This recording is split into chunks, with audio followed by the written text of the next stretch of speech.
Entonces, buenos días, entonces vamos a comenzar con el temario del programa de este seminario de historia de de la filosofía reciente argentina y latinoamericana. eh, y vamos a comenzar con el tema general, marco, de aclarar el sentido de la expresión que se ha usado en el título y que vamos a tener en cuenta en todo momento, estamos estudiando un periodo de la filosofía reciente. Entonces, la primera cuestión es aclarar este tema: ¿qué es filosofía reciente? Esto que parece algo muy sencillo, en realidad no lo es. No lo es por dos o tres razones. La primera, porque la misma palabra reciente no es, no es absolutamente unívoca. Depende mucho de qué suceso se está hablando para decir si es o no un suceso reciente. En ciertos ámbitos, un suceso reciente, por ejemplo, en el ámbito periodístico, es el que sucedió ayer o antes de ayer, eh, cuando es un suceso muy, muy puntual. Por ejemplo, una inundación o una gran lluvia o una enorme tormenta, o un bombardeo.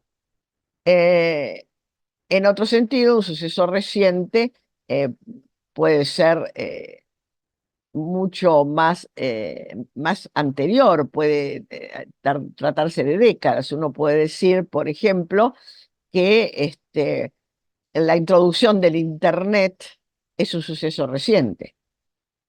De modo que la palabra reciente tiene que ser contextualizada para ser aplicada a la filosofía. Nosotros, los que estudiamos filosofía, es- tenemos más en claro qué es filosofía, y por eso no vamos a empezar a discutir esto, porque además, qué es filosofía es también un tema de discusión filosófica. Entonces diríamos que nos enredaríamos en una discusión que no aporta con necesidad e imprescindencia al término filosofía reciente. Pero reciente sí, para fijar qué qué filosofía en cuanto al periodo y en cuanto a si es una temática y en cuanto a qué productores de filosofía reciente y qué temas de filosofía reciente son más adecuados a esta denominación. Como acabo de decir, reciente es una palabra ambigua porque depende mm, de a qué suceso, qué hecho o qué referente le aplicamos el calificativo, el adjetivo de reciente. Por lo tanto, vamos a ver, digamos, un poco hermenéuticamente, qué es un suceso reciente. Y como una primera aproximación, vamos a decir las condiciones que tiene que tener un suceso para que se pueda calificar de reciente. Eh, la primera condición, que es absolutamente indubitable: un suceso reciente es el que está sucediendo todavía. Es decir, un suceso reciente, por ejemplo, es la lluvia de hoy, si está lloviendo. Eh, es decir, se trata de sucesos que de alguna manera son continuos, o sea, tienen una continuidad en el tiempo, mayor o menor, y todavía están sucediendo. Un ejemplo claro para la historia es la guerra de Ucrania. La guerra de Ucrania es un solo suceso, no es lo mismo que la guerra entre Siria y el Líbano, que son un conjunto de sucesos. Es un solo suceso, eh, con muchas alternativas, pero una unidad como acontecimiento histórico que está sucediendo. Entonces, todo lo que se refiere a eso es un suceso reciente, lo que está sucediendo. Una segunda condición que me parece interesante, porque de hecho se aplica en general, no solo el periodismo, sino los historiadores, etcétera, eh, es que si se trata de un hecho que ya se ha producido y que no está produciéndose, o sea, no es continuo, puntualmente ha terminado, sus efectos primarios o inmediatos deben seguir produciéndose. En ese sentido, uno podría decir, por ejemplo, que el suceso del adelgazamiento de la capa de ozono, el agujero que se está cerrando, pero sus efectos todavía se están produciendo, es un suceso reciente. En cambio, no podríamos decir, ¿por qué? Porque sus efectos primarios e inmediatos. En cambio, no podríamos decir que es un suceso reciente, aunque sus efectos siguen vigentes, no es un suceso reciente la Revolución Francesa, pero no son los efectos inmediatos, son efectos ya mediatos, ya no son primarios, sino efectos secundarios. Otra característica que yo veo, que me parece que integra el concepto, eh, porque también la palabra reciente se usa en este sentido aplicado a hechos históricos en general y no solo filosóficos, es que si se trata de un hecho producido conscientemente por el hombre, sus motivaciones, sus justificaciones, y en general sus aspectos teóricos y valorativos, todos esos aspectos que también corresponden al pensamiento humano y que lo acompañan, pertenecen a un ámbito problemático vigente. Por ejemplo, la pena de muerte, el aborto, el matrimonio gay. Eh, Son hechos producidos conscientemente por el hombre, o sea, el matrimonio gay es un hecho producido conscientemente por el hombre, el aborto. Eh, Acompañado generalmente, es lo que se requiere, ¿no? Es decir, un aborto producido, a ver, así conscientemente, ¿no? Buscado en el año 45 puede ser considerado un suceso reciente. ¿Por qué? Porque las motivaciones que lo produjeron, el acompañamiento teórico de la justificación, etcétera, pertenecen a un ámbito problemático que nosotros discutimos y está vigente. Entonces, no estaría fuera de lugar que en una discusión, por ejemplo, sobre el aborto, una discusión teórica, se presentara como ejemplo casos de aborto producidos en los años 40 o 50. Em, Otra característica que veo que acompaña a la consideración de un suceso como reciente, porque estamos sobre todo viendo cómo se usa la palabra para no equivocarnos en cuanto al sentido y producir una confusión en nuestros oyentes o lectores. Una cuarta característica es que si se trata de un hecho realizado por personas determinadas o por un grupo generacional determinado, la mayoría de esos agentes o el productor del suceso, o al menos una parte considerable de esos productores del sujeto, deben estar todavía vivos e incluso, mejor aún, si están en actividad. Es decir, un suceso reciente es el que está producido, por ejemplo, por la generación que se ha llamado de los Beatles, ¿no? La generación de jóvenes fans de los Beatles, que se conoce con el nombre de generación de los Beatles. Bueno, lo que ellos hayan hecho, no importa que no tenga que ver con la música, ¿no? Lo que haya hecho jóvenes mm, pertenecientes a la generación de los Beatles puede considerarse un suceso reciente. ¿Por qué? Porque ese grupo generacional, de alguna manera, todavía existe, porque algunos de sus miembros, unos cuantos, todavía eh, viven. Entonces, un suceso reciente sería un suceso producido por algunas personas o grupos vinculados generacionalmente a un grupo generacional cuyos miembros todavía existen o incluso están activos. Yo veo que estas cuatro, puede que haya algunas más y lo podemos discutir naturalmente. Esto es un planteo que yo hago para acercarnos al tema, no para pontificar sobre esto. Yo veo que la palabra reciente, aplicado a sucesos, se aplica con anuencia y con comprensión general a sucesos que se relacionan o que pueden ser descritos con cualquiera de las cuatro características que daba. Entonces me parece que podemos manejarnos con ese concepto de suceso reciente. ¿Mm? Es decir, un suceso reciente es aquel que se está produciendo,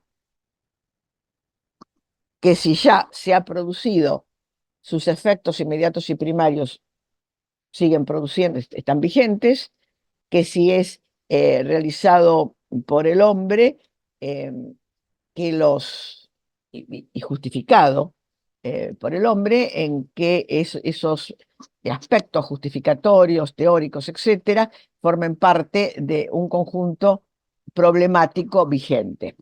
Y cuarto, si se trata de un hecho realizado por un grupo generacional, que miembros de esa generación estén todavía vivos y sobre todo, mejor aún, si están en la actividad que se vincula con el hecho. Esto, de alguna manera, no tiene discusión, me parece, para caracterizar a un suceso como reciente. Vamos entonces a pasar ahora a ver cómo aplicamos esta denominación a la filosofía. Eh, en primer lugar, yo diría que estos cuatro puntos que yo mencioné, en los que acabo de mencionar para los sucesos, podrían considerarse condiciones de vigencia.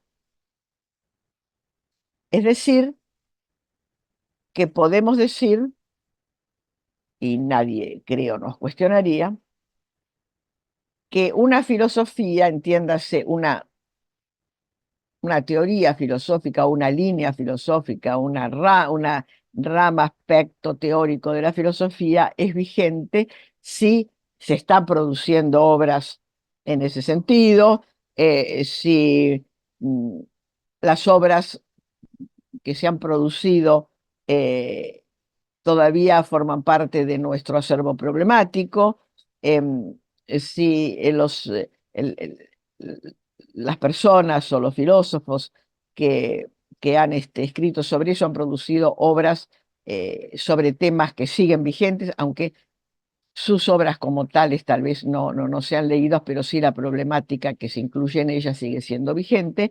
Y bueno, lo del grupo generacional se entiende, ¿no es cierto? Eso es más, diríamos, más biológico.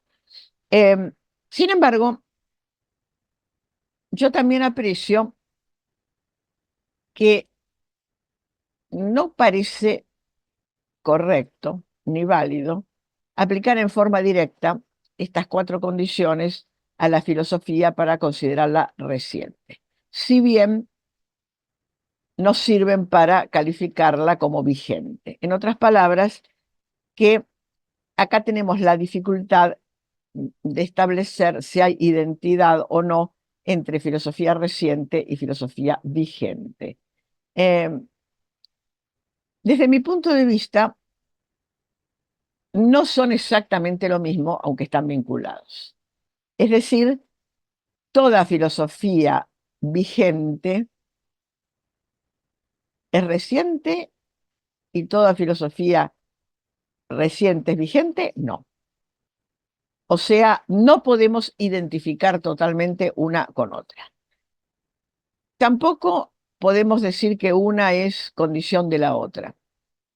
Pareciera que son como dos líneas que se aproximan, a veces se tocan, pero a veces se distancian. En otras palabras, que para nuestro estudio tenemos que considerar una hermenéutica flexible y no hablar de identidad entre vigencia. Por ejemplo, si nosotros pensamos en la en la teoría de la filosofía de la liberación,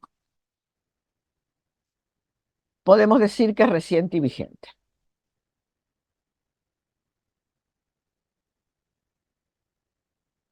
Pero si consideramos, por ejemplo, el pensamiento no en general de la filosofía de la liberación, sino de algunos que han sido vinculados de alguna manera a la filosofía latinoamericana, eh, como podría ser Kush, por ejemplo, eh, ahí sin duda se trata de una filosofía reciente, pero es dudoso si es vigente porque de hecho se lo está estudiando un poco históricamente. Esto también es un hecho, o sea, ¿por qué Kush desde hace unos 15 años ha dejado de ser vigente? O sea, sus libros han dejado de ser un tema de discusión en congresos. Eso es algo que es difícil de determinar, pero es un hecho que un historiador tiene que tener en cuenta. Em, lo mismo podemos decir, por ejemplo, de algunas corrientes éticas que ya vamos a ver. Lo que yo acá les quiero señalar es que eh, los contenidos que hemos indicado para un suceso reciente son más bien condiciones de vigencia, pero que no necesariamente una filosofía reciente es vigente. Parece que para la filosofía reciente, para la filosofía eh, reciente se requieren algunas otras condiciones. Asimismo, em, la vigencia no se reduce a su carácter de reciente. ¿Por qué? Porque a lo largo de la historia de la filosofía, que tiene más de 2000 años, hay filosofías que no pueden considerarse recientes de ninguna manera, pero que son vigentes. Por ejemplo, Aristóteles o Platón.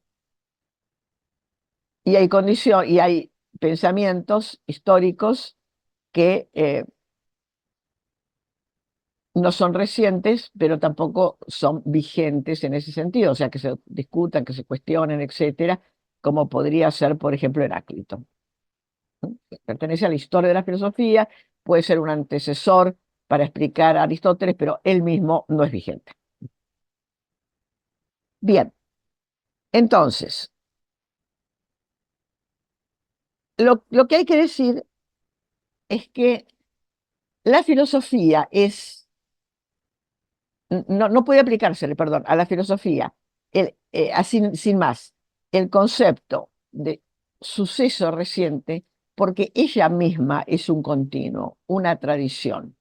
O sea, si nosotros estamos hablando de la filosofía desde los presocráticos hasta la actualidad, y todo eso es filosofía, aunque alguna no sea vigente y la mayoría no sea reciente, sin embargo, en el contexto, digamos como teorías, ¿no es cierto? Como líneas de pensamiento. Eh, Sin embargo, en el contexto del continuo histórico de la filosofía, forman una tradición. La filosofía en su conjunto no se entendería sin Heráclito, porque no podríamos entender Aristóteles. No se entendería sin Parménides, aunque nadie es hoy Parmenidio.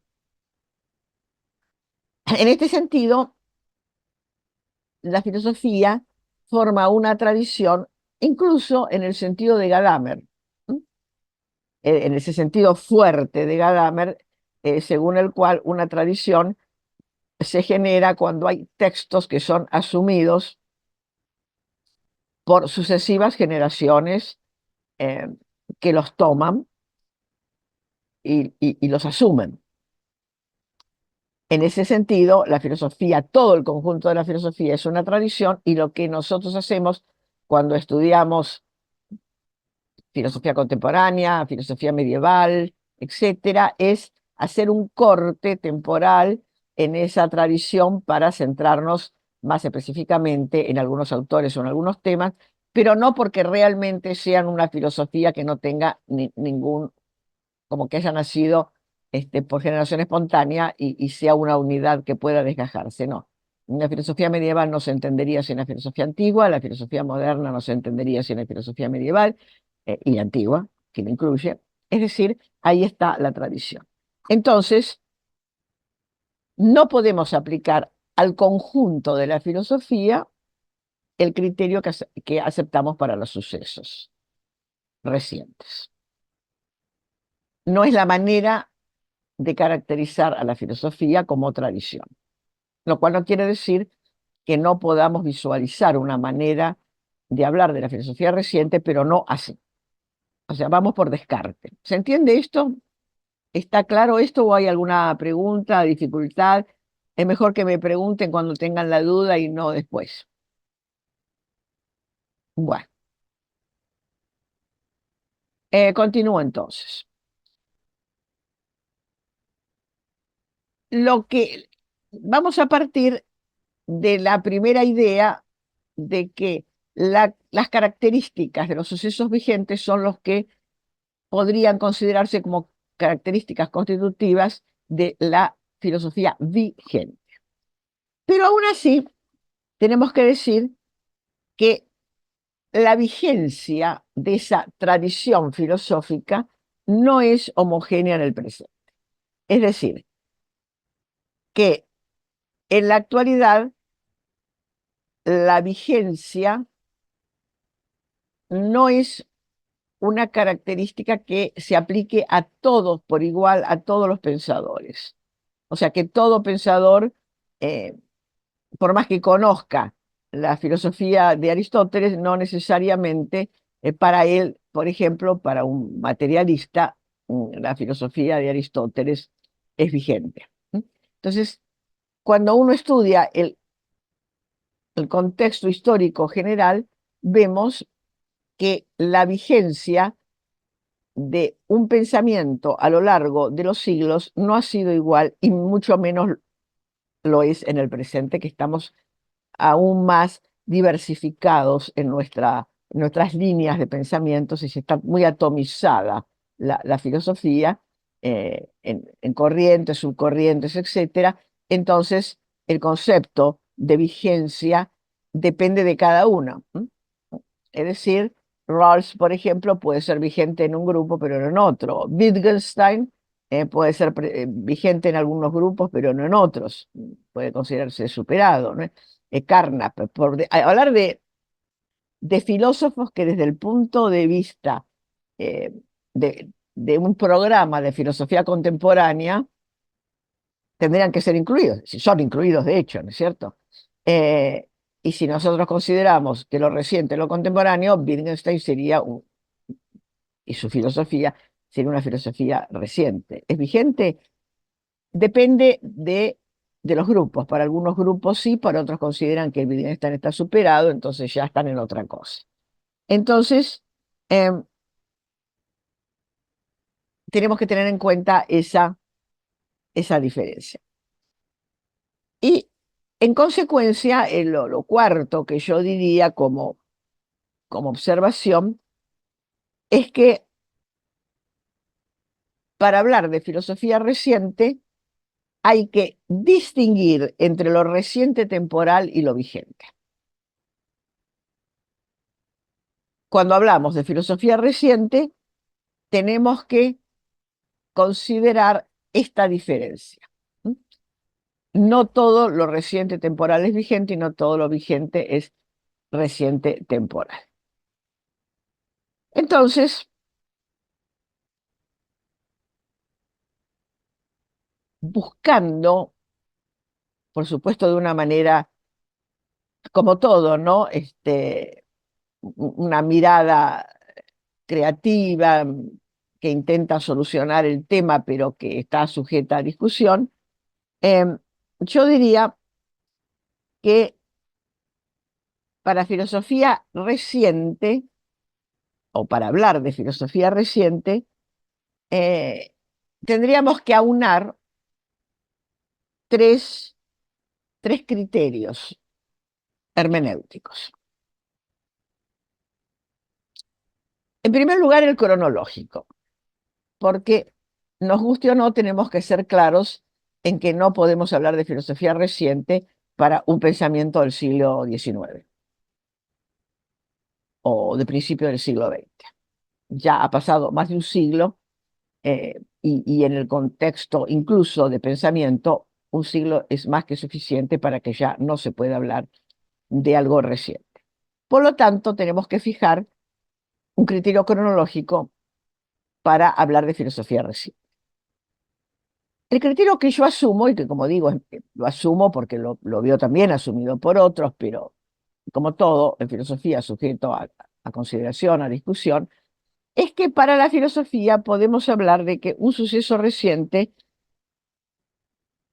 perdón, un tema, no un suceso, sino una teoría, un pensamiento, tiene que haber surgido en la segunda mitad del siglo pasado. En otros términos, que es en términos vinculados a la cronología social, que es un pensamiento de posguerra. ¿Y por qué digo esto? Lo digo porque al estudiar en su contexto la historia de la filosofía, vemos que las teorías filosóficas que se generaron en las dos o tres primeras décadas, o sea, hasta los años 30, todas dependen o son consecuencia de planteamientos iniciados en el siglo XIX. En epistemología, por ejemplo, todas las discusiones positivismo, antipositivismo, el pensamiento neoescolástico, las cuestiones suscitadas por la escolástica del siglo XIX, eh, en, en, eh, en el pensamiento general, que vamos a llamarlo así, de izquierda, vinculados al pensamiento de Marx, al primer marxismo y al segundo marxismo. Y después tenemos esa especie de agujero negro, de alguna manera, producido por eh, ese periodo que va en finales del año, mediados de los años 30, hasta que llega la Segunda Guerra, en el 39, hasta el 45. Ese suceso es tan decisivo en la historia de Occidente y en la historia de la humanidad en general, ¿no? Las Naciones Unidas, la intervención de las potencias orientales, China, etcétera, me parece que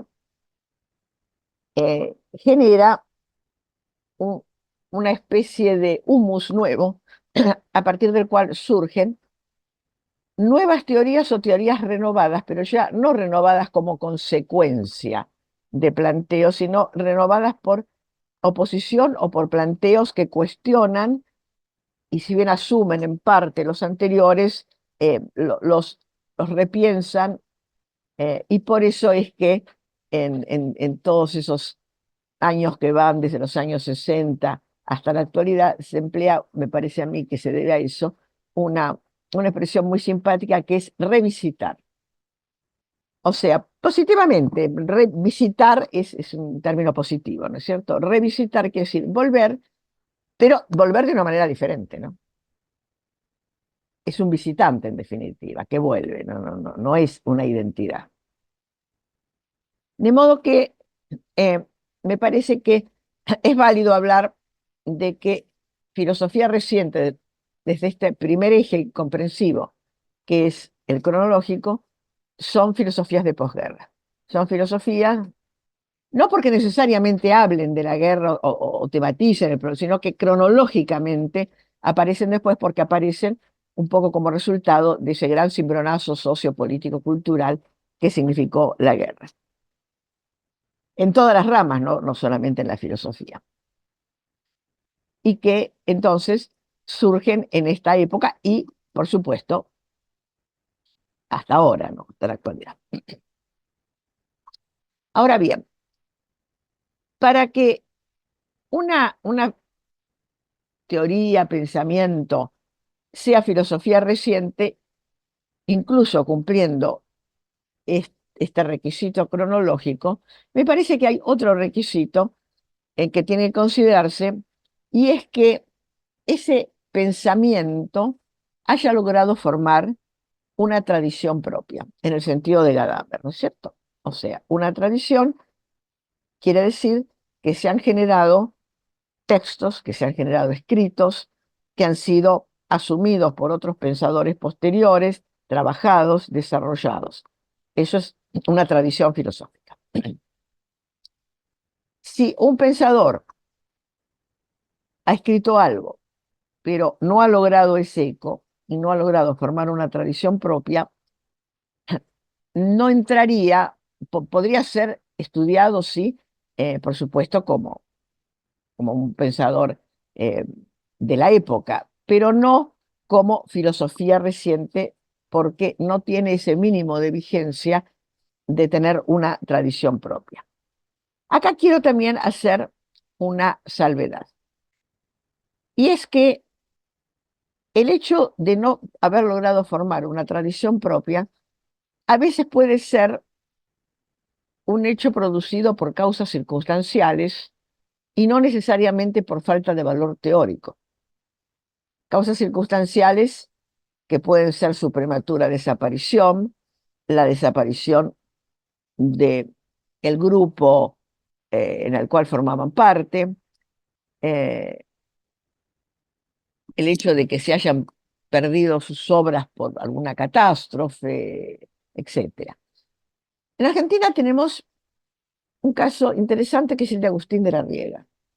Agustín de la Riega es un pensador muy poco conocido, muy apreciado, muy querido por quienes lo conocimos. Yo formé parte de su grupo. Él hacía una filosofía de la liberación con un sentido propio y original, distinto al de Dussel, pero murió muy joven. Murió muy joven. Recién había formado un grupo, llevaba unos pocos años con ese grupo. Tiene una obra breve, aunque muy sustanciosa. Y el grupo, que además a la muerte de él se radicalizó políticamente, fue alcanzado también por digamos, esa debacle cultural, filosófica para la izquierda, que fue producida por el gobierno militar argentino de 1976 a 1982. Entonces, eso impidió también esa dispersión, muchos se fueron, se exiliaron o se dedicaron a otra cosa porque parecía un poco peligroso dedicarse a esos temas. Entonces, por ejemplo, mientras que Dussel sigue vigente, escribe, etcétera, Agustín de la Riega no. Y sin embargo, el pensamiento de Agustín de la Riega, en mi concepto, no tiene nada que envidiarle al de Dussel. Es decir, es igualmente valioso. Pero no hay nadie que lo haya continuado. Una tarea del historiador puede ser justamente esa, la de dar a conocer eh, el pensamiento de autores poco conocidos para despertar vocaciones. No necesariamente para que el historiador, yo por ejemplo, hablo de varios autores así en mis trabajos, yo no me dedico a la filosofía de la liberación, pero me parece muy importante que si alguien se dedica a eso y es un filósofo de la liberación, que pueda incorporar en la tradición de la cual él está formando parte a estos pensadores, a este pensador, por ejemplo. Eh, Acá la cursante Gladys nos decía justamente que de los tres autores que ella está tomando, uno es muy poco conocido, mientras que otro, Lugones, por ejemplo, es súper conocido. La cuestión es, para hablar de Argentina, que es lo que más conozco, eh, Lugones es el más importante escritor de su época, realmente desde un criterio literario, de crítica literaria. Hay muchos que dicen que no, que hay otros igualmente valiosos. El tema es que Lugones ha tocado con algunos de sus trabajos fibras muy íntimas que no pasan solo por la literatura, sino por el acervo tradicional de un país, por los imaginarios colectivos de un país. Y entonces Lugones es un autor imprescindible. No existe un programa de literatura argentina que pueda omitir a Lugones. Y esto con independencia de la idea que se tenga acerca del nacionalismo literario. Se esté en la corriente que habla del nacionalismo literario en, en un sentido literario, o sea, como los escritores que escriben preocupados por la tradición propia de su país, o se trate de los, los autores, los investigadores que consideran de otras maneras. No voy a entrar aquí en eso, pero quiero simplemente señalarlo, eh, con independencia de eso. O sea, Lugones es un autor imprescindible porque lo que él escribió forma parte de nuestro acervo y eso no se puede obviar de ninguna manera. Lo cual no quiere decir que él sea necesariamente el mejor escritor de su época. O sea, discutir si es o no el mejor escritor de su época es una cosa. Otra cosa es pensar que Lugones puede ser prescindible. Lo mismo sucede con la filosofía. Uno puede, por ejemplo, discutir si Dussel es el mejor filósofo argentino o no, pero no se puede prescindir de hablar de Dussel al hacer una historia de la filosofía en el siglo XX o XXI. Me parece que esto queda suficientemente claro. Em,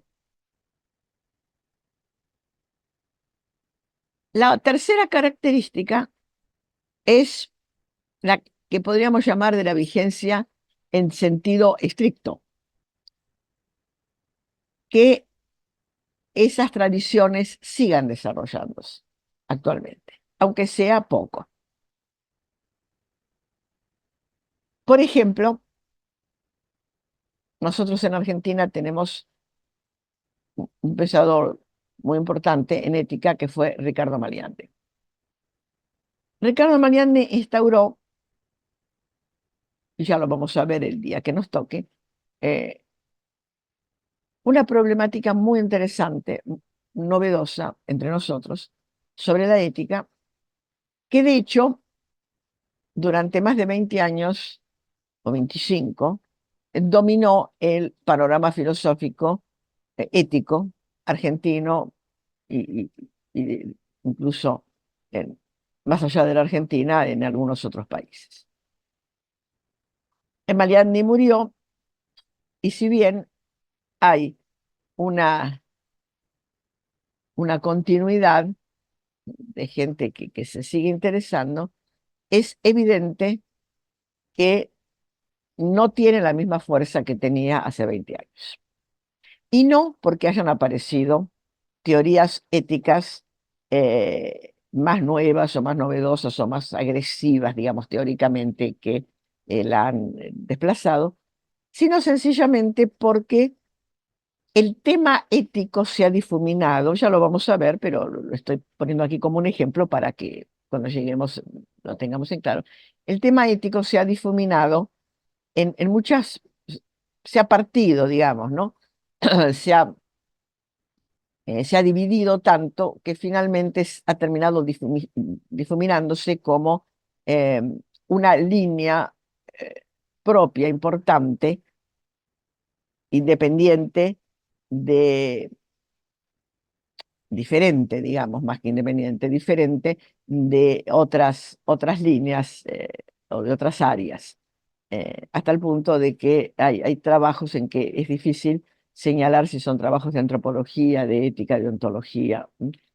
También las áreas de la filosofía se han difuminado un poco, lo cual no está mal, yo no estoy criticando esto, pero estoy diciendo simplemente que si queremos aplicar a determinadas producciones el criterio tradicional, de decir a qué área pertenecen, esto es antropología filosófica, es filosofía de la naturaleza, es ética, resulta difícil.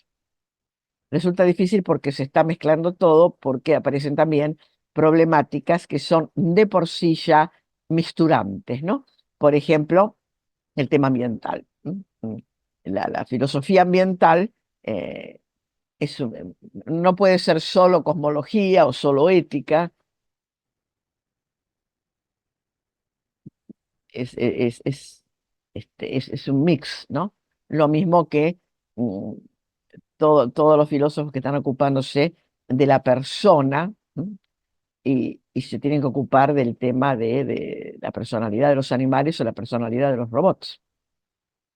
Hay ahora eh, líneas, ¿no?, que justifican filosóficamente la consideración de los animales, por lo menos los animales superiores, los mamíferos en concreto, como personas no humanas. De hecho, hay fallos ya, ¿no?, que aplican derechos típicamente humanos, como el habeas corpus, para liberarlos a monos, por ejemplo, o a otros animales superiores, y se habla de persona no humana. Eh, lo mismo en inteligencia artificial, se habla de la personalidad de los robots. Eh, bueno, eh, estas consideraciones son una mezcla, ¿no? ¿Son antropología? No, precisamente porque estamos hablando de seres que no son humanos. Estamos tratando de aplicar una categoría antropológica a seres que no son humanos, entonces eso no es antropología. Eh, es ontología, en cierta manera sí, plantear que es un ser, ¿no? Eh, que es un ser que tenga una unidad ontológica como para que se le pueda aplicar el concepto de persona, pero un concepto que ha sido pensado para los seres humanos tiene que redefinirse para poderse aplicar a un robot que no tiene de humano nada más que algunas de sus características, ¿no? Em, Más fácil parecería a un animal, sobre todo por una característica biológica que es el ser sentiente, ¿no? Sentir, sufrir, etcétera. Bien, estoy mencionando esto simplemente para que ustedes vean las dificultades metodológicas del tema, ¿no? Eh, entonces, em, la idea es que estas problemáticas recientes han generado un quiebre, tal vez no muy profundo, pero real, en la manera tradicional de encarar los problemas filosóficos vinculándolos a un área, porque eso ayuda también, eso es indudable, hermenéuticamente.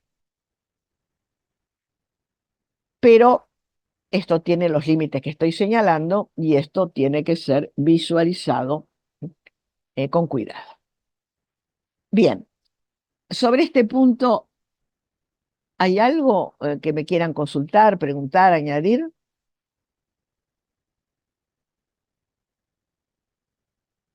¿No? Bueno, entonces vamos a continuar con el segundo punto, que es la relación o la importancia que tienen para la filosofía reciente la, la historia oral. Perdón, antes de eso, me parece mejor, iba a terminar, pero ahora en este momento estoy pensando que es mejor terminar esta parte con una justificación de por qué los cuatro temas y las cuatro, llamémosle así, áreas vinculadas a la filosofía reciente que figuran en el programa cumplen las características para eh, ser considerados filosofía reciente. Bien, eh, quiero entonces eh, comentar un poquito en el programa lo que yo he puesto. Lo voy a leer ya que la mayor parte de ustedes parece que no lo tienen y lo voy a comentar rápidamente antes de pasar al otro tema. El estudio de conjunto de la filosofía argentina, pongo en la fundamentación, en su contexto de Iberoamérica, requiere presentar un marco metodológico que permita visualizar las convergencias regionales, así como sus particularidades. Teniendo en cuenta que en toda la región la filosofía académica se consolida ya entrado el siglo XX, la segunda parte del mismo resulta fundamental para entender el presente, puesto que a partir de circa 1970 se considera historia reciente en general me refiero, ¿no? Para toda la región en sentido político, cultural, etc. El abordaje de la historia reciente el abordaje, perdón, de la historia reciente presenta problemas historiográficos y hermenéuticos específicos, puesto que a los enfoques y estrategias de abordaje generales suma dos cuestiones a tener en cuenta. Primero, que por el escaso tiempo transcurrido es difícil que se haya generado una tradición, en el sentido de Gadamer que acabo de explicar, que pueda servir de hilo conductor en la exposición histórica. Esto ya lo he mencionado. Y al contrario, la exposición debe tener en cuenta las posibles líneas de esta incipiente formación y señalarlas, esto acabo de explicarlo, ¿no? Como divergencias significativas, por ejemplo, para el feminismo, las actuales líneas de género y de sexo. De esto vamos a hablar en, en su momento. Segundo, que los agentes productores de teorías, ideas y textos filosóficos, en una proporción considerable, todavía viven e incluso están activos, y que y otros han fallecido. Esto también acabo de hablarlo como característica, ¿no es cierto?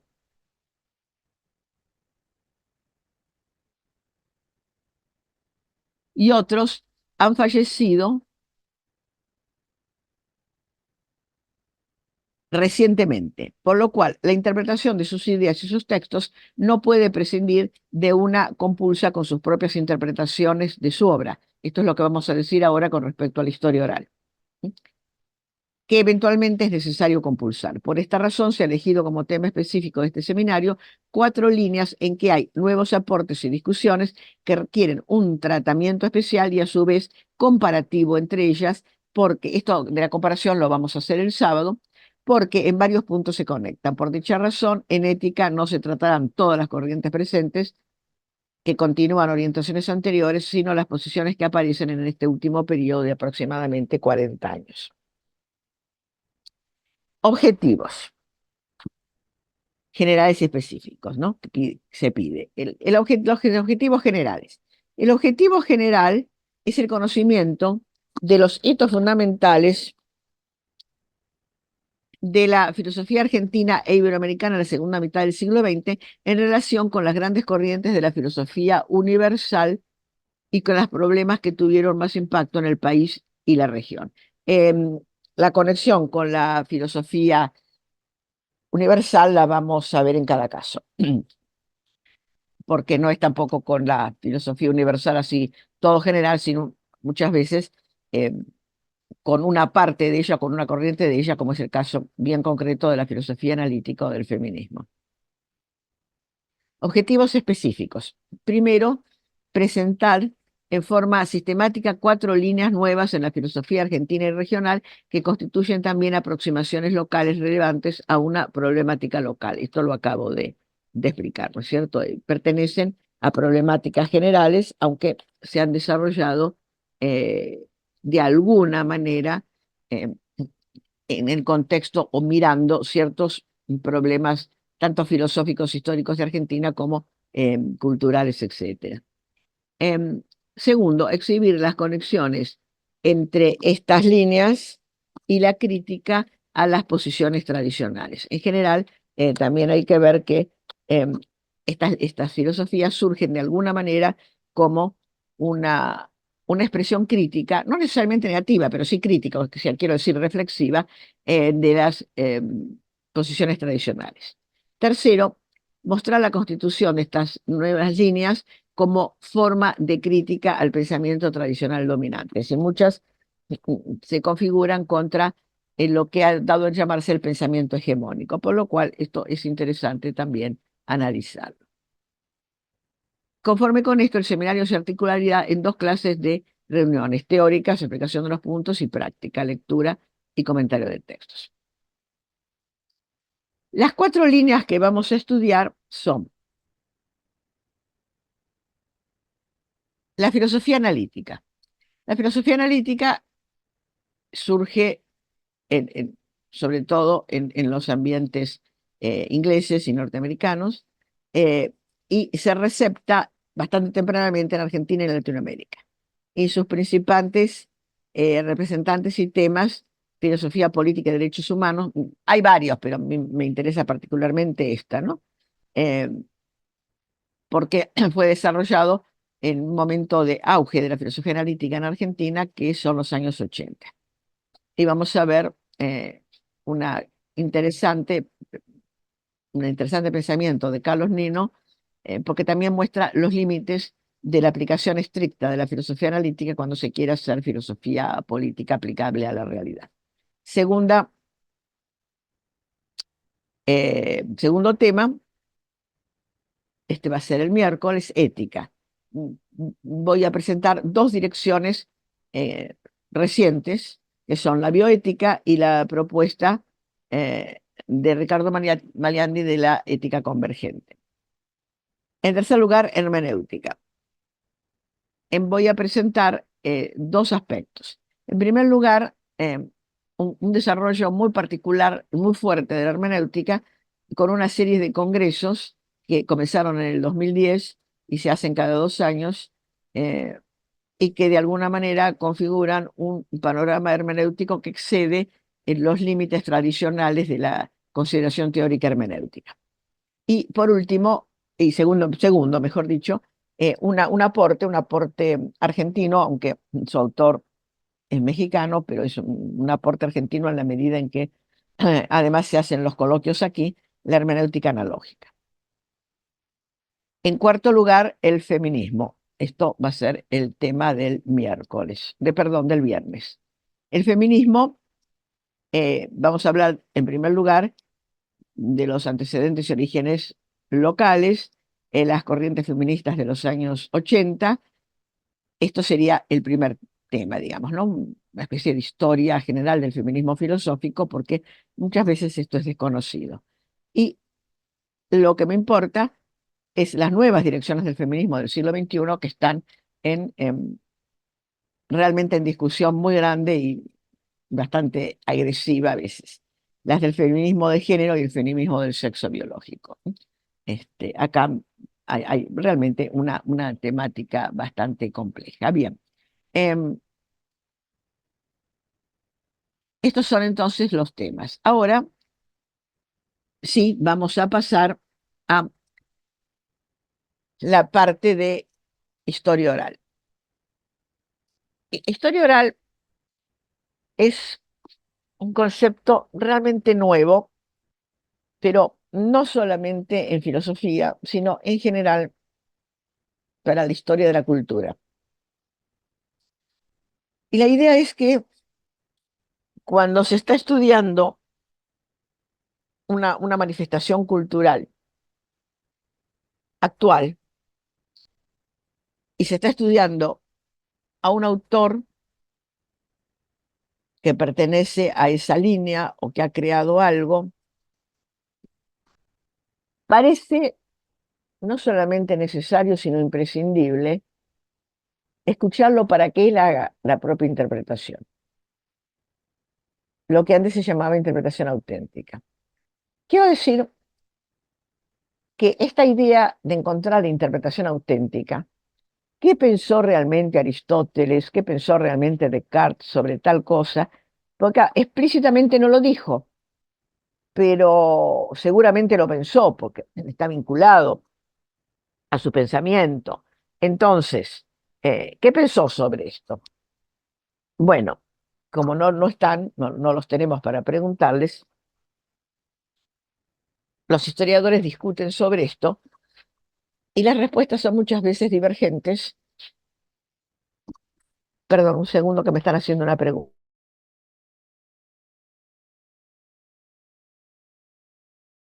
Bueno, me ofrecen un café, porque ven que estoy tosiendo. Es que estoy alérgica, sí. Lamentablemente no estoy en las mejores condiciones para dictar una clase larga, pero bueno, hago lo que puedo. Si tengo que parar un momento, continúan ustedes charlando, porque me duele un poco la garganta. Bien, continúo entonces. ¿Qué pensó Descartes? ¿Qué pensó Aristóteles sobre tal tema o tal otro? Seguro lo pensaron, pero bueno, no lo escribieron porque o no lo pensaron explícitamente como lo pensamos ahora, porque ese es un problema actual, pero seguramente si lo hubiera planteado, hubieran tenido una respuesta concreta según su teoría. Por ejemplo, a ver, ¿qué pensó Aristóteles sobre el aborto consentido hecho por un médico. Bueno, en aquella época no se hacía así, no era una práctica. Sobre una ley de permiso al aborto, ¿no? Entonces, no hay una respuesta, pero seguramente si se lo hubieran preguntado, mm, hubiera tenido una respuesta. Como digo, entonces esto, los historiadores, basándose en los textos, dicen, bueno, vamos a buscar en los textos a ver eh, cuáles serían las premisas de una argumentación que llevaría a una determinada conclusión. Pero el tema es que muchas veces los textos también son susceptibles de hermenéuticas matizadas, diferentes, y según qué textos se utilicen como premisas, también las conclusiones que se saquen pueden ser diferentes. Entonces, esto es un tema abierto. A pesar de que siempre se dijo, bueno, lo ideal sería ver la intento autoris dicha por el autores mío. Es decir, la intento autoris es un problema de la filosofía desde el año 1. Aristóteles ya se planteaba, ¿no?, que había pensado concretamente tal o cual pensador anterior a él. La intento autoris fue un tema decisivo en la generación de una hermenéutica filosófica, teológica, sobre todo teológica, en la Edad Media. ¿Y esto por qué? Y bueno, porque la Biblia también tiene aspectos extraños, eh, un, a veces un análisis literal muy literalista puede llevar a consecuencias que parecen reñidas con la misma tradición eclesiástica. De hecho, en la Edad Media se prohibió la lectura directa de la Biblia, por eso el problema uno de los problemas centrales con los reformados y con Lutero fue precisamente ese, ¿no? El intento de la jerarquía de imponer una interpretación para evitar la difusión teórica y práctica, ¿no?, eh, de las líneas religiosas que podían surgir de un literalismo estricto. Y también por eso, gracias. Bueno, tengo un marido, bueno, te saluda, Raúl, te saluda. Saludos a Vení, Ivo, saludalo. ya que estamos en una pausa. Hola Ivo, ¿cómo andás? Hola, hola a todos. Hola, saludos. Aprovecho hago una consulta. Sí, adelante. Ismael, ¿a vos te dirige Jessica Visosky? Ah, bueno, es una Sí, amiga, es una amiga. nos conocimos en el 2012 en tu casa.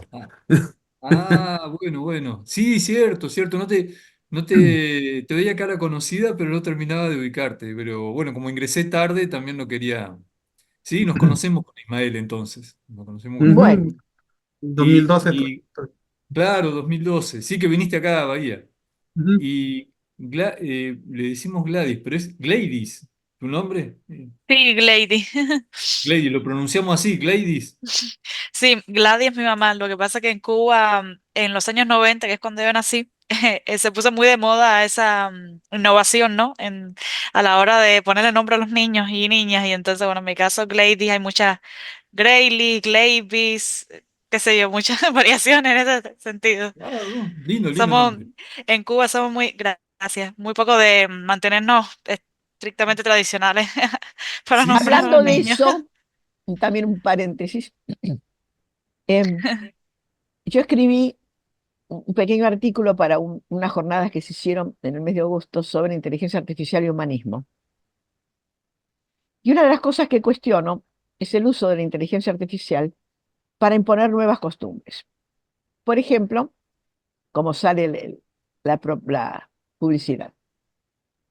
¿Cuáles son los 20 nombres más lindos de niños o de niñas, según la inteligencia artificial? Y entonces resulta que a uno le dan una lista de 10 nombres, ninguno o la mayoría de los cuales son absolutamente ajenos a nuestra tradición cultural. ¿Por qué? Porque están hechos sobre la base de estudios cuantitativos, y entonces un país con una enorme cantidad de población, como son los chinos o los hindúes, siempre van a ganar. Mientras que un país pequeño, aunque tenga una tradición de nombres muy linda, nunca va a entrar porque no entra cuantitativamente. Y a mí me parece grave eso, porque el poner un nombre también tiene que ver con una tradición familiar, con una tradición local. Eso es lo que hace, por ejemplo, que inmigrantes en España, del mundo musulmán, sigan con la tradición de poner a sus hijos nombres musulmanes. En estos momentos en Barcelona dicen que se inscriben más niños con el nombre Mahoma, Mohamed, que Juan, que es tradicional catalán. Esto les preocupa a los catalanes, obviamente, porque es una modificación en sus tradiciones culturales, pero me parece muy bien que los padres sigan esa diciendo, no hay nada que objetar a eso. Yo me llamo Celina por mi abuela, y Ana, sí, Celina por mi abuela materna y Ana por mi tía abuela paterna.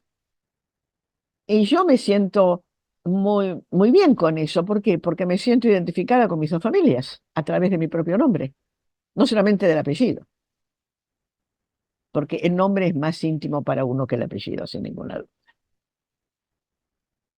Entonces, em, me parece interesante esto, ¿no?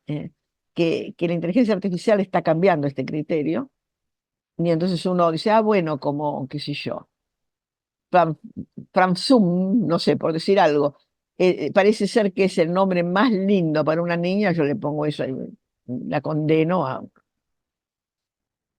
Porque a lo mejor dentro de 20 años, cuando sea grande, ya no es el nombre más lindo, según la inteligencia artificial. Bueno, quería comentarles eso como una anécdota. Sí, algo más.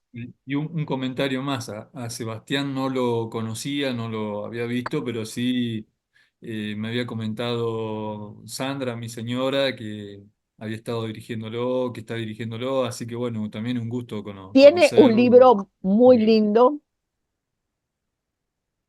sobre filosofía uruguaya, la fenomenología, ¿no? Y sobre todo es interesante porque lo ha hecho con un criterio documentalista estricto. Y es un tema para analizar. Me gustaría alguna vez hacer un simposio, por ejemplo, sobre este tema, porque es absolutamente reciente, eh, pero es una muestra de cómo se puede hacer algo muy correcto y muy bien siguiendo un estricto criterio documentalista, cosa que muchos filósofos, historiadores de la filosofía cuestionan, el seguir un criterio documentalista estricto. Así que bueno, ya hablaremos de eso para el año que viene, Sebastián. Bien, continúo entonces con el tema. Escuchar, como digo, perdón, estaba diciendo que en la Edad Media el tema del intento autoris pasó a ser un tema decisivo. Y esto yo creo que no tanto por la filosofía, sino por la teología y por el hecho, como decía, de que la Biblia, en una interpretación literalista, puede conducir a interpretaciones eh, difíciles, ¿no? Si no se tiene en cuenta el tiempo y la cultura en que se escribía. Y por eso la Iglesia prohibió la lectura de la Biblia, e incluso las traducciones, etcétera, que se hacían, tenían que ser leídas y explicadas por un sacerdote, más aún por el cura párroco en lo posible. Lo mejor de todo era que esas grandes interpretaciones las hiciera el obispo, pero en todo caso por delegación un cura párroco, no cualquiera. Esto muestra que el literalismo estricto tiene sus problemas y por eso la intentio autoris pasó a ser digamos, todo un problema, ¿no? Y la intentio autoris tiene otro problema. ¿Quién es competente para decir cuál fue el intentio autoris? En filosofía cualquiera, no que cualquiera, pero en teología no era tanto. Entonces ahí también se generaron una serie de principios para que la discusión sobre el intentio autoris no fuera tan... Todo lo cual contribuyó a que se fuera menospreciando cada vez más la intento autoris del propio autor, es decir, la autohermenéutica o la autointerpretación. Hasta el punto de que yo me acuerdo, a ver, cuando era joven, haber llegado a leer y haber escuchado a un profesor que decía que a lo mejor para interpretar a un autor vivo, pero ya mayor o que ya tenía toda una obra escrita, era mejor un historiador que él mismo, porque sacaba mejores consecuencias sobre su obra. No, hablé con fulano, pero claro, ya está muy viejo, se acuerda de algunas cosas sí, otras no. Es mejor atenerse a lo que escribió y de ahí sacar la interpretación de qué es lo que eh, pensaba sobre tal tema. ¿Cómo le van a decir a un autor qué es lo que pensaba, aunque tenga muchos años y ya se haya olvidado de muchas cosas? Eh, Esto se empezó a cuestionar y sobre todo por el creciente interés, y no tanto en la filosofía, sino en otras ramas, de la autobiografía. Casi todos los grandes autores han escrito una autobiografía. Em, Algunos, digamos explícitamente como autobiografía, ¿no? Y otros de una manera implícita al narrar, por lo menos una parte de su autobiografía, al narrar cómo sucedió o cómo fue que llegaron a tal punto, a tal otro, qué les pasó, con quién se pelearon, quién los persiguió. Es el caso de Descartes, ¿no? Descartes no escribió propiamente una autobiografía, o el caso de Wittgenstein, pero al explicar algunas características eh, de, de alguna obra, o por qué salieron en tal lugar, o por qué salieron así, o qué pasó con la segunda edición, etcétera, eh, indirectamente nos dan a conocer sus aspectos biográficos y también indirectamente, a veces, otras veces directamente, cómo es que abordaron determinados temas cuando a lo mejor en el comienzo de sus vidas académicas em, hubieran preferido dedicarse a otro tema, pero la realidad de la vida les hizo tener que hacerlo como lo hacían. Bien. Em, Nosotros consideramos que la historia oral es una parte, digamos, es una consecuencia, una parte, un eco, una deriva de estas características, autobiografías, que son una tradición en toda la cultura y sobre todo de lo que luego se ha considerado, ya esto en los últimos años, las historias de vida. Las historias de vida surgieron muchas veces por pedidos de especialistas, a veces también de periodistas, ¿no? O de críticos musicales o de críticos de arte, y convocaron a creadores, convocaban a creadores. Bueno, a ver, este, cómo nos hubiera gustado que Puccini nos contara, este, a ver, qué le pasó con esto, con lo otro, pero no lo contó, lo contó un amigo, un pariente, o no lo contó nadie, pero algún periodista lo supuso en su época y lo dijo. Bueno, a ver usted, Juan Pérez, que también es un operista, ¿por qué se le ocurrió este tema para su última ópera, por ejemplo? Entonces, esto forma parte ya de nuestra cultura.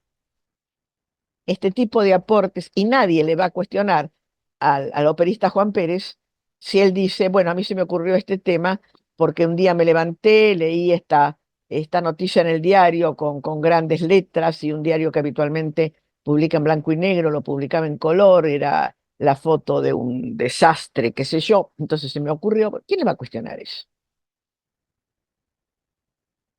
¿Tenemos derecho a omitir eso, los historiadores que estamos haciendo la historia de la ópera? Entonces, con ese mismo criterio estamos planteando el tema de la filosofía. Si yo le pregunto a Enrique Dussel, por ejemplo, ¿qué opinás vos de tal cosa? Eh, ¿Seguís de acuerdo con eso que dijiste en uno de tus primeros libros y después de tal cosa que pasó, o tal pensamiento, seguís pensando lo mismo. Y me dice, no, en realidad estoy cambiando, pero bueno, todavía no lo tengo muy claro. ¿Quién tiene derecho a cuestionarle eso? Yo recuerdo haber tenido conversaciones con Dussel, por ejemplo. Me acuerdo de un largo desayuno, estábamos en un congreso en el mismo hotel. Desayunamos la misma masa y como había tiempo, tuvimos un largo desayuno, en el cual reconoció que había muchas cosas de su pensamiento que él estaba revisando, pero que dudaba de que pudiera tener tiempo de, digamos, de terminar de revisarlas. Entonces yo digo, traduzco eso, digamos, a un texto, que Dussel sigue revisitando su propio pensamiento y cuestionándoselo.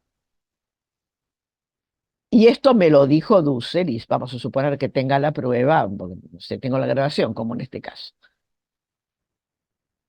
¿Quién lo puede cuestionar? Si alguien dice mañana, Senina Lertora opina no sé, que la historia oral debe ser incorporada a la historia de la filosofía reciente, porque lo dijo en un seminario al que yo asistí, supongamos que Gladys vaya y escriba eso en Cuba, ¿quién le va a cuestionar a ella que está diciendo algo correcto? Y que yo pienso eso cuando ella tiene la prueba, que es la grabación de este seminario, de que yo pienso que la historia oral debe ser incorporada a la filosofía reciente como un método.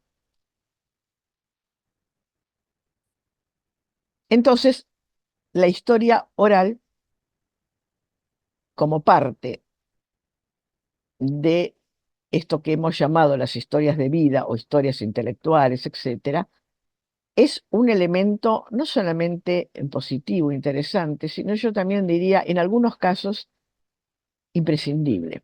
Sobre todo cuando se va a hacer no una mera exposición o una simple exposición del pensamiento del autor, sin mayores pretensiones de profundidad para presentarlo así en general, sino cuando se va a desarrollar, es imprescindible, si ese autor está vivo, consultarlo.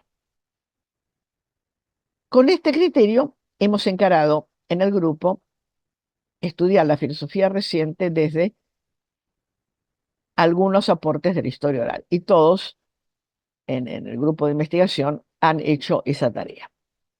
Para esto hemos tratado de elaborar una metodología de abordaje de historia oral, porque ahora tampoco se trata de sentarlo a un autor y decirle, bueno, a ver, hable de su obra, hable de lo que quiera, sino más. Y, claro, uno se pone a hablar de la obra, divaga y después, no, lo que más le interesaba es esto, porque habló de esto casi todo el tiempo, pero mejor habló de eso casi todo el tiempo, sencillamente porque nadie le dijo que se parara, porque era lo que en ese momento se acordaba, por infinitas razones.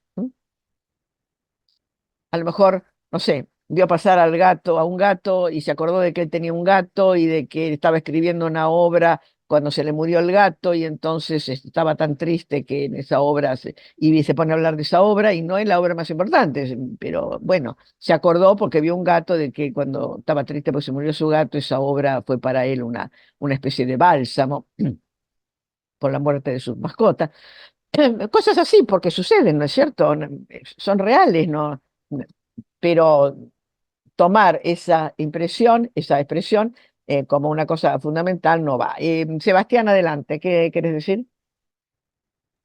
Sí, hola. Raúl, con delay te respondo. Ojalá pueda viajar pronto a Bahía Blanca y bueno, estar un momento, compartir con ustedes. Segundo, respecto al libro, Celina, que vos hiciste una reseña, yo me encontré con algo ahí que era una ausencia, ¿viste? De ese momento, de esos autores, y bueno, utilizando en principio, una metodología más bien Foucaultiana, encontré ciertos registros, ¿no? Que me permitieron eh, trabajar de cierta manera, de una de las maneras posibles, a estos autores que se ocupan de un momento fenomenológico, ¿no? Y ahí habrá otra discusión. Y finalmente, respecto a esto último que vos estabas planteando sobre la historia oral, una vez me acuerdo de Sandra me planteó eso, ¿no? Que vos trabajabas con eso porque en toda esta cuestión de la filosofía en el Uruguay, que no tiene nada que ver con la Argentina, porque ustedes evidentemente tienen un desarrollo y un potencial impresionante de autores, de actuales y pasados, que no es lo que sucede en nuestro caso. Yo consulté con Yamandú Acosta por qué él en cierto momento, como una cuestión vinculada a esa historia oral, este, toma un planteo de Dussel, ¿no? Sobre la cuestión de la transmodernidad y la incorpora a esa idea de sujeto que él venía manejando desde el 93, cuando hace un artículo sobre Ardaud y esa cuestión del sujeto, cómo reacciona a la categoría la muerte del sujeto, el estructuralismo y luego el postestructuralismo, ¿no?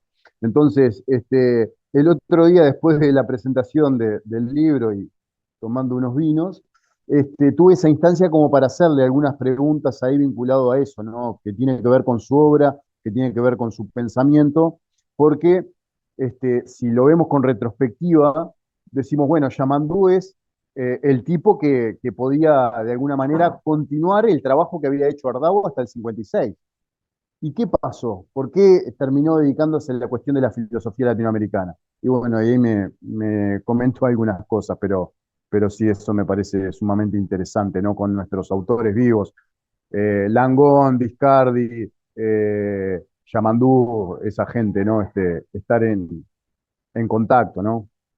De hecho, me pasó Yamandú un mail de Hinkelhammer sobre un libro suyo, ¿no? Que también corresponde a esa historia oral, ¿no? O a esos comentarios, a esos registros que forman parte. Sí, eh, antes que nada quiero hacer una observación a lo que dijiste, que no se puede comparar la filosofía argentina con la uruguaya porque nosotros tenemos una gran producción, etcétera. No te olvides que todo Uruguay tiene, creo, menos habitantes que la ciudad de Buenos Aires. Es decir, es un país muy pequeño, pequeño en extensión y pequeño en cantidad de habitantes, y si uno lo mira con esa proporción, yo diría que es a la inversa, que hay una enorme proporción de intelectuales en Uruguay, para lo pequeño que es el país y los pocos habitantes que son, y que cada vez son menos porque parece que tiene tasa decreciente de natalidad. De modo que el hecho de que sean menos no quiere decir que no sea una filosofía muy importante para Uruguay, porque es proporcional y porque además son muy buenos y generan una reacción positiva en otros países. El caso de Langón, por ejemplo. Curiosamente, Langón vivió en Argentina muchos años, enseñó en Argentina y sin embargo, cuando volvió a Uruguay, cuando desde Uruguay hizo su aporte, empezó a ser conocido en Argentina. El caso de Mauricio es un caso especialísimo, ¿no?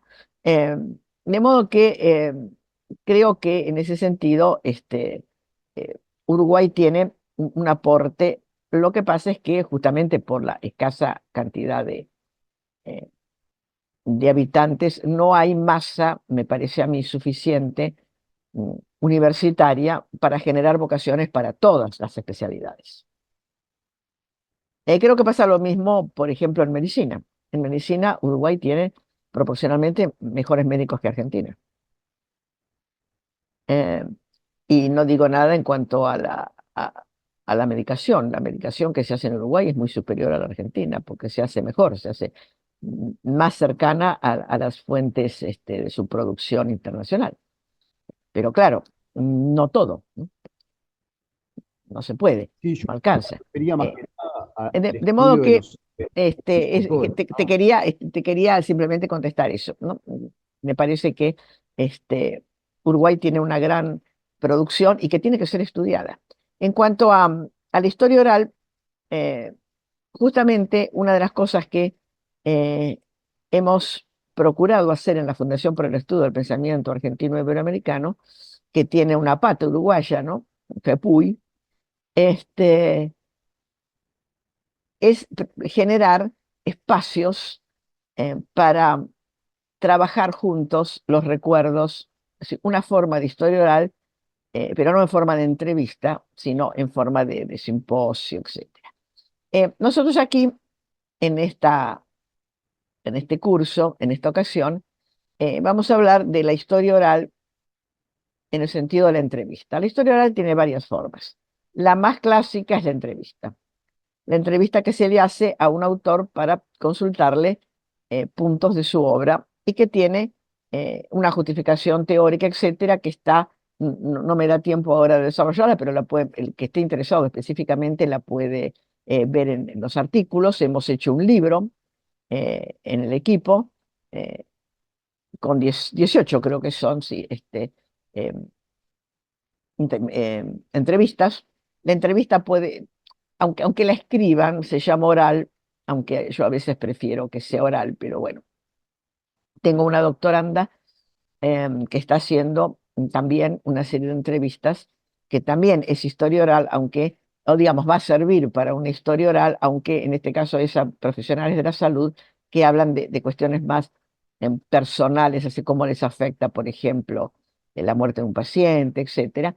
La cuestión, la relación entre la afectividad y el ejercicio profesional, un tema candente, ¿no? Que se está planteando mucho. Antes era como que el profesional de la salud tenía que ser independiente y no dejarse influir, etcétera. Y hoy está totalmente cambiada esa opinión. Los médicos dicen lo contrario. Lo de la inteligencia emotiva, la teoría de la inteligencia emocional ha cambiado mucho la concepción, por ejemplo, de los médicos acerca de su relación con el paciente, y entonces empiezan a reconocer que, que empiezan a tener una relación afectiva o la tienen desde entrada con el paciente, sus dolores, sus sufrimientos, su muerte los afectan, y eso se está estudiando, una doctoranda mía lo está estudiando, ¿no? Eh, no desde el punto de vista psicológico exclusivamente, sino desde el punto de vista sociocultural. Eh, Bien, y epistemológico, desde luego, ¿no? O sea, el conocimiento del paciente pasa a quedar integrado también por esa relación positiva, etcétera. O sea que hay toda una cantidad de temas interesantes. Historia oral, por lo tanto, es la entrevista que contestan por escrito o la que se contesta verbalmente. Son dos formas. Pero la característica que tiene es que es binaria, ¿no? Es el entrevistador y el entrevistado. Es la que nosotros hemos trabajado. Y desde luego, si alguno de ustedes quiere hacer un trabajo sobre eso, bienvenido, ¿no? Quiere hacer un trabajo haciendo eh, una entrevista y analizando la entrevista desde los puntos de vista metodológicos que estamos viendo, como historia reciente, etcétera, es un trabajo muy interesante, incluso publicable. Quiero decir que nosotros en FEPAI, por ejemplo, hemos publicado trabajos de seminario que fueron presentados al Boletín de Filosofía, otro fue al Boletín de Historia de la Ciencia y fueron aceptados por sus directores y por su equipo para ser publicados. Están publicados. De modo que todo es bienvenido, ¿no? Bien. La otra forma es la historia oral tipo encuentro. Nosotros en esta fundación que digo, lo hacemos, lo hemos hecho y lo hacemos en filosofía y en historia de la ciencia. Y este año hemos comenzado a hacerlo también, o mejor dicho, el año pasado, etcétera, en historia. En esto consiste en que se convoca a dos, una sola no, dos, tres, cuatro personas con un tema que ellos hayan vivido. Y en una mesa, cada uno expone su vivencia y luego la discuten o la comentan entre ellos que son especialistas en ese tema. Hay un moderador, naturalmente, tiene que haber un moderador o dos en la mesa, pero en principio el moderador lo que hace justamente es moderar el debate para que no, para que se equilibre, ¿no? En los tiempos que se da cada uno y para evitar que se vayan de tema, pero no tiene que intervenir eh, influyendo o cortando una respuesta. Eh, un tema, por ejemplo, que hemos analizado es qué vivencias tuvieron esto en la enseñanza de las ciencias en la época de la pandemia, a profesores de ciencias, ¿no? Físicos, químicos, pero también filósofos y historiadores. Y es muy interesante porque las experiencias, hicimos varias, las experiencias fueron bastante distintas de lo que uno se imaginaba. Es decir, uno se imaginaba, yo personalmente, y después hemos hablado con otros, ¿no? Que para un médico, por ejemplo, o para un físico, iba a ser mucho más complicado, que están habituados a ir, ¿no? A las clases, iba a ser mucho más complicado que para un jurista o un filósofo que pertenecemos a facultades donde es muy común dar examen libre. Entonces, bueno, manejarse con los alumnos, a lo mejor con una clase, sí, yo, pero darles la bibliografía, qué sé yo, bueno, sí. Estamos habituados a tener muchas veces más alumnos libres que van a rendir examen que alumnos regulares en un aula presencial. Y sin embargo, las experiencias fueron al revés. Curiosamente, en las ciencias se adaptaron rápidamente al, al criterio del Zoom o de la plataforma, mientras que en humanidades lo que siempre se sintió es la falta al final del encuentro personal. La idea de estar frente a un aparato no lograba, ahora lo hemos logrado, lo estamos logrando, parece que estuviéramos juntos, no estamos juntos, no estamos enormemente separados, pero hemos logrado eso. Esto parece que nos costó más a los de humanidades que a los científicos, y tal vez decía alguien porque el científico está acostumbrado a valerse mucho de imágenes, es decir, de aparatos. Entonces, parece que pudo interiorizar más fácilmente eh, la, la virtualidad. Pero estas son experiencias que si uno no las vive, no se le ocurriría, no sería válido que las dijera.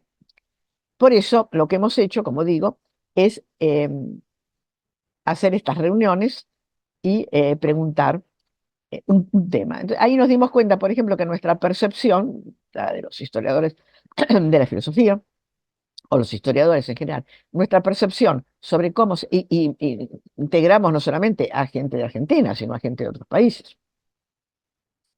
Eh, Nuestra percepción acerca de cómo se había vivido la cuarentena, la cuarentena de la pandemia, eh, en el caso de los estudios universitarios con la falta de presencialidad, estaba basada en ideas que no se demostraron válidas, no se demostraron reales. Em, Otra de las cuestiones, por ejemplo, que pregunté y también fueron muy interesantes, es em, a médicos, y eso fue en Argentina, que esto fue a raíz de la epidemia no era no sé si era de dengue o de COVID. La verdad es que ahora no recuerdo, creo que de COVID. Pero no por la cuarentena, sino por el tema de la epidemia, el tratamiento de la epidemia. Em, ¿Qué epidemias recordaban en sus experiencias como médicos? Y fue muy interesante también porque para algunos de ellos fue más, tal vez porque eran jóvenes, tal vez porque había menos elementos, tal vez porque había eh, más suspicacia social acerca del enfermo y nadie quería reconocer que estaba enfermo, pero hubo experiencias de epidemias, por ejemplo una del cólera que hubo hace como veintitantos años, que para ellos fueron mucho peores que era del COVID, como vivencia profesional, ¿no? Y dificultades profesionales.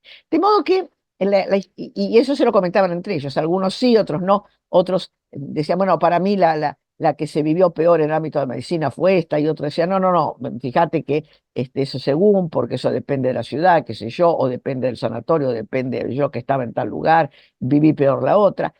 Quiero decir que también esta forma es válida para que el historiador pueda tener un concepto más claro de cómo vivieron los agentes un suceso que está documentado, pero cuya documentación es una parte ínfima de lo que se vivió acerca de ese suceso.